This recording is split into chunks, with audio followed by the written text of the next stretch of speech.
There's a quiet kind of superpower. It's a psychological tool used by some of the most influential people in history to command authority without ever raising their voice. This isn't about what you do, it's about what you choose not to do. This is the art of strategic absence, and we're about to pull back the curtain on its secrets.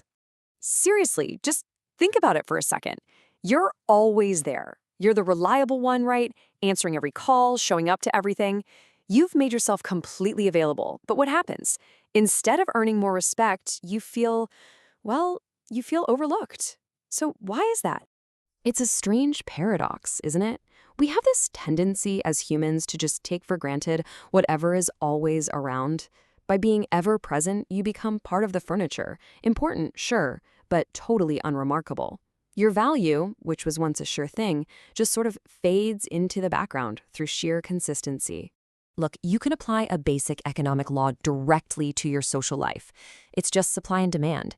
When the supply of something is high, its value drops. Well, your constant presence makes you an abundant commodity. But by withdrawing strategically, you create scarcity. And just like that, you transform from something common into a rare asset. And people, we are hardwired to want what is rare. So here's the psychological trick that makes being absent so incredibly powerful. When you're not there, you create a void, an information gap.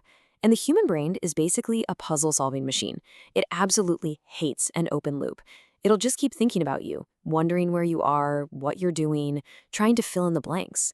Your absence can actually force people to think about you more than your presence ever could. Robert Greene really hit the nail on the head with this one. As soon as everything about you is known and predictable, interest just fades away.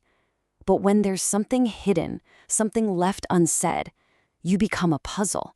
You become mentally engaging. This isn't about being dishonest. It's about understanding the incredible power of smart restraint. A lot of these ideas are really distilled in Greene's work, which dives into 3,000 years of the history of power. It's a fascinating read that looks at power not as good or evil, but just as a game with its own set of raw, unvarnished rules. And one of the most important rules is all about the power of what you withhold. This law is absolutely fundamental to creating that aura of power. When you speak less, your words just carry more weight. Think about it. People who over-explain everything often do it because they're nervous or insecure. But quiet confidence, that signals control. It says, I don't need to prove anything to you. That restraint makes your presence feel bigger, not smaller. Okay, so how do you actually put this into practice? This isn't about ghosting people, not at all. It's about mastering a strategy. First, time your exits perfectly. Leave a party or a conversation when the energy is at its highest, always making people wish you'd stayed just a little longer. Second, control the information you give out. Not every plan, not every opinion needs to be shared. Third, practice a little digital silence. An immediate reply from you should be a reward, not an expectation. Let them wait.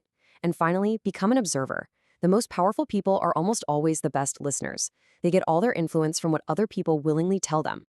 And you see these tactics everywhere, in the real world and in fiction. Someone like Vladimir Putin uses calculated silence to build this persona of cold, unpredictable authority. Or take a character like Thomas Shelby from Peaky Blinders.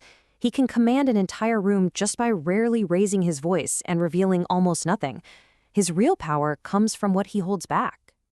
But look, these tactics are just the surface. They build into something way deeper, something the sociologist Pierre Bourdieu called habitus. The best way to think of it is as embodied capital. It's this deep, internalized sense of how to act that signals status without you saying a single word. It's not a performance you put on, it's something you absorb over years until it's just who you are. An effortless presence that's almost impossible to fake. And this habitus, it shows up in really subtle ways. Genuine status signals through subtraction. Think quality over flashy logos. It's being totally comfortable with pauses in a conversation, just letting the silence do the work. It's asking questions instead of just making statements. It's moving with purpose, not frantic urgency. And it's having the quiet confidence to never feel like you have to explain or justify your choices. We can even elevate this whole idea to a philosophical level with the Taoist concept of Wu Wei. Now, this doesn't mean doing nothing. It means effortless action.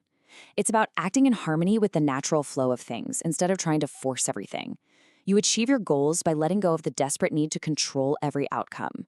In a way, it's the ultimate form of strategic absence. achieving true power through non-action. So here's the most crucial point. When you use absence strategically, your return becomes a major event. You're not just, rejoining the group. Your presence is felt as a real shift in the atmosphere, like you're restoring a balance that was lost when you were gone. People feel your value because they've actually experienced the void you left behind. Ultimately, all of this really comes down to one simple truth. Real power lies in restraint. In a world that's always yelling, stillness is powerful. In a culture that overshares everything, privacy is a weapon. Your strength isn't in the noise you make, but in the silence you command. So, I'll just leave you with this question to think about. If you were to vanish tomorrow, who would notice? Really notice? Whose life would actually be different? The answer to that question, well, that reveals your true value. Because being exceptional isn't about being seen everywhere, it's about creating a presence so powerful that its absence is felt like a heavy weight.